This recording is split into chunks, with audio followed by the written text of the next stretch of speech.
Welcome to my YouTube channel. ഇന്ന് നമ്മൾ മഴയുള്ള ദിവസമാണ്.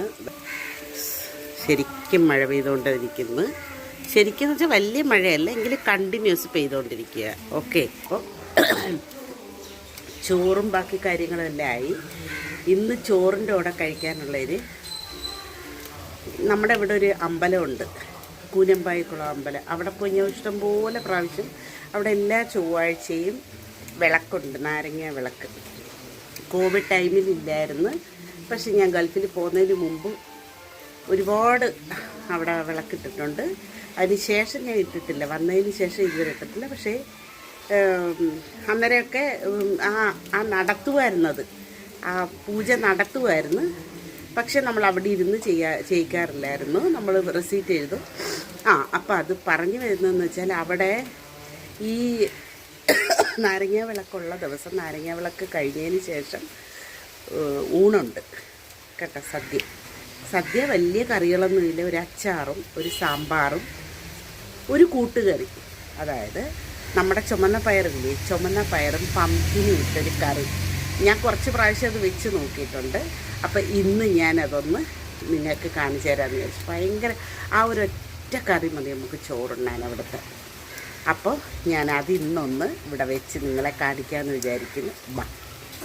ഓക്കെ, എല്ലാവർക്കും സുഖമെന്ന് വിശ്വസിക്കുന്നു. എല്ലാവർക്കും താങ്ക്സ്. വീഡിയോ കണ്ട് സപ്പോർട്ട് ചെയ്യുന്ന എല്ലാവർക്കും താങ്ക്സ്. നമ്മളെല്ലാവരും ജൂലിയും തണുപ്പ് കൊണ്ട് ഇവിടെ കിടക്കുന്നുണ്ട്. ഇതെൻ്റെ ജൂലി, ഇതെൻ്റെ എലനാർ.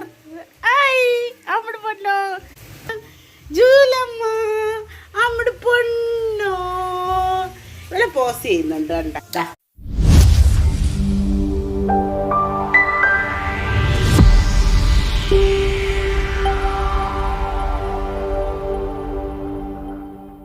അപ്പോൾ ഇതിനാവശ്യമായിട്ടുള്ള ചുമന്ന പയർ ഞാൻ വേവിച്ച് കുക്കറിനകത്തിട്ടിട്ടുണ്ട്. പംകിൻ അരിഞ്ഞും വെച്ചിട്ടുണ്ട്, എന്നുവെച്ചാൽ മത്തങ്ങ.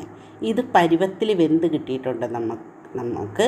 ഇനി ചേർക്കുന്നതെന്ന് വെച്ചാൽ ആ അരിഞ്ഞ് വെച്ച മത്തങ്ങ ഞാൻ ഇതിനകത്ത് ചേർത്ത് കുറച്ച് വെള്ളവും കൂടെ ചേർത്തിട്ട് കുക്കർ അടച്ച് വെച്ച് വേവിക്കേണ്ട, തുറന്ന് വെച്ചിട്ട് കുറച്ച് വെള്ളവും കൂടെ, പിന്നെ ഇതിൻ്റെ കൂട്ടത്തിൽ ഒരു 3 പച്ചമുളകും കൂടെ ഇടുന്നുണ്ട് ഞാൻ.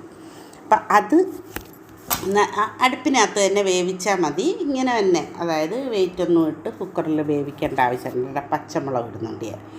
ഇതിനകത്ത് ചേർക്കേണ്ട അരപ്പെന്ന് പറഞ്ഞാൽ തേങ്ങ ഒരു 3 അല്ലി, ഇത്രയും തേങ്ങ, 3 അല്ലി വെളുത്തുള്ളി, കുറച്ച് മുളക് പൊടി, പിന്നെ ജീരകം, മഞ്ഞൾപ്പൊടി ചേർക്കില്ല.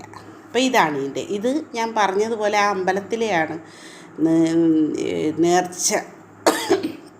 അപ്പോൾ ഒരുവിധം നമുക്ക് അത് വെന്ത് കിട്ടിയിട്ടുണ്ട് കേട്ടോ. ഇനി ഇത് അവിയലിനേക്കാൾ ഒരു സ്വല്പം കൂടെ നരയാണ്, ഒരു ലേശവും കൂടെ അങ്ങനത്തെ പരുവാണ്, മനസ്സിലാവുന്ന.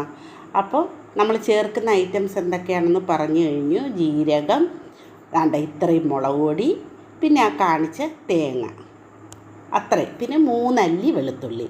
ഇത് പെട്ടെന്ന് അരച്ചുകൊണ്ട് അവിയലിനേക്കാൾ ലേശവും കൂടെ അരഞ്ഞ് ആ പരുവത്തിൽ നമുക്ക് കൊണ്ടുവന്ന് ഇതിനകത്തിട്ട് മിക്സ് ചെയ്ത് കുറച്ച് 3 അല്ലി വെളുത്തുള്ളിയേ ഉള്ളൂ. ഒരുവിധം അത് വേവായിട്ടുണ്ട്. ഉപ്പും കൂടെ ഇടണം. ഈ പരുവത്തിൽ നമുക്ക് ഉപ്പിടാം. ആദ്യമേ അങ്ങ് ഉപ്പിട്ട് കൊടുക്കണ്ട, ഈ പരുവത്തിൽ ഉപ്പിട്ട് കൊടുത്താൽ മതി. എന്നിട്ട് അരച്ച തേങ്ങാ മിശ്രിതം നമുക്കിതിനകത്ത് ചേർക്കാം. എനിക്ക് ചെറിയ ചുമയുണ്ട്, ക്ഷമിക്കുക. നമുക്ക് ആ തേങ്ങ അരച്ചിട്ടുണ്ട്. ഇനി അത് കണ്ട ഇതിന്ന് ആ പംകിൻ വെന്തോന്ന് നോക്കിയതാണ് ഞാൻ, നല്ലപോലെ വെന്തിട്ടുണ്ട്. ഇനി അരച്ച് കിട്ടിയ ആ മിശ്രിതം നമുക്ക് ചേർത്ത് കൊടുക്കാം. ചേർത്ത് കൊടുത്ത് ആ അരപ്പൊന്ന് വെന്ത് കഴിഞ്ഞതിന് ശേഷം മാറ്റി വെച്ചിട്ട്, അരപ്പൊന്ന് വേവണം കേട്ടോ. ആ പംകിനും ഈ അരപ്പും കൂടെ നല്ലപോലെ ഒന്ന് ഇളക്കി കൊടുത്ത് ഒന്ന് ചെറുതായിട്ടൊന്ന് നല്ലപോലെ വെന്തമായിരിക്കുമല്ലോ, ഒന്ന് ഉടച്ചു കൊടുക്കുക. അപ്പം അരപ്പ് നന്നായിട്ട് വേവണം കേട്ടോ. അപ്പോൾ ഇത് നിങ്ങളൊന്ന് ട്രൈ ചെയ്ത് നോക്കുക. വളരെ ടേസ്റ്റി ആയിട്ടുള്ള ഒരു കറിയാണിത്. ഒരു കറിയെന്ന് തന്നെ പറയാം, നമുക്ക് ചോറിന് കഴിക്കാൻ പറ്റിയ ഒരു കറിയാണ്. വെറുതെയും കഴിക്കാം, ഇത് നമുക്ക് കഴിക്കാം. ഉപ്പൊക്കെ കറക്റ്റാണ്. ഇനി കടു വറുത്തൊഴിക്കേണ്ടെന്നൊരു പരിപാടിയുണ്ട്. വെക്കാൻ വേണ്ടിയിട്ട് നമ്മൾ സാധാരണ ചേർക്കുന്നത് പോലെ ചെറിയ ഉള്ളി, വറ്റൽമുളക് ഇതിനകത്ത് ഇങ്ങനെ 4 എണ്ണം വറുത്തിടുന്നുണ്ട്. പിന്നെ ഇതാണ്ട് ഇരുമ്പേറ്റി അടുപ്പിൽ വെച്ചിട്ടുണ്ട്. നിങ്ങൾക്ക് കാണാൻ പറ്റുന്നില്ല, ഒരു ലേശേ കാണുന്നോളൂ. ഇരുമ്പേറ്റി വെളിച്ചെണ്ണയിൽ മാത്രമാണ് ഇത് ചെയ്യുന്നത്. വെളിച്ചെണ്ണ ഒഴിച്ചു കൊടുത്ത് വെളിച്ചെണ്ണ തിളയ്ക്കുമ്പോൾ നമുക്ക് കടുക് പൊട്ടിച്ച് പിന്നെ ചെറിയ ഉള്ളിയും വറ്റൽമുളകും കറിവേപ്പില മസ്റ്റാണ് കേട്ടോ. അതങ്ങോട്ട് ഇടുമ്പോഴത്തേന് ഈ കറിയുടെ മണം ഭയങ്കര മണമാണ് കേട്ടോ. ഇന്ന് ഞാൻ ഉച്ചയ്ക്ക് ചോറ് കൊണ്ടുപോകാനായിട്ട് ചോറിൻ്റെ കൂടെ അതായിരുന്നു കറി. ചോറിൻ്റെ കൂടെ അതും പിന്നെ എൻ്റെ കയ്യിൽ കൊഴിചാള മീൻ കറി വെച്ചുണ്ടായിരുന്നു, അതും ആയിട്ടാണ് ഞാൻ കൊണ്ടുപോയത്.